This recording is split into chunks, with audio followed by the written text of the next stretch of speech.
As a woman, I'm curious, how often do you experience that you are minimizing your own needs and desires in a relationship? Where you have that voice and the fear that I'm too much, I'm too needy, this is too bold, too sexy, too expressive, too arrogant to ask for it. I am also curious how often you communicate your upset directly, with charge, with judgment, with righteousness.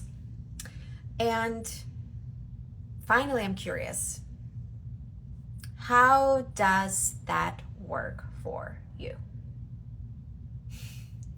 I'm guessing probably not so well. And I would love to invite you to join Voice, Feminine Leadership and Communication Lab.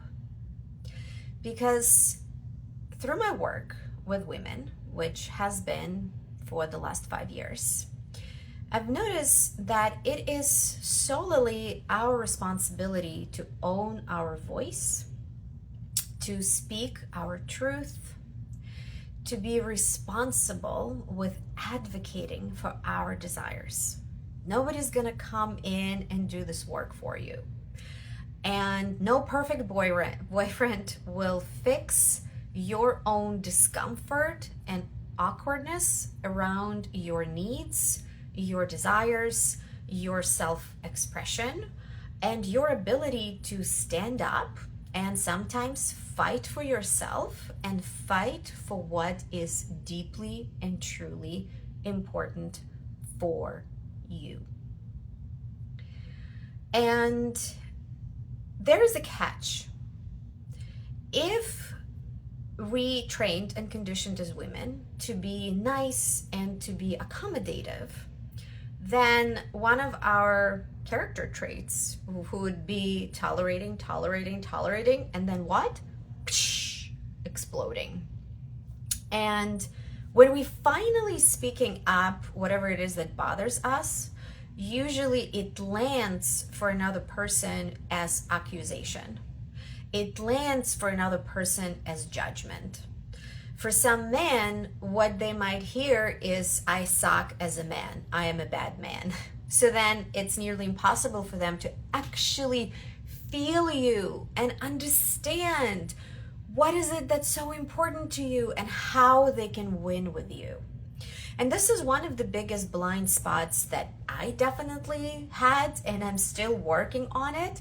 And this is my desire and my vision to offer to women an opportunity at this communication lab where we can learn how to own our voice and how to express our emotions in relationship in a constructive way, where your partner can actually hear you and understand you and be on board with you, so you don't feel alone, you don't feel like he doesn't care, you don't feel that nobody understands you, you don't feel that something's wrong with me or my desires, because that's a different form of communication.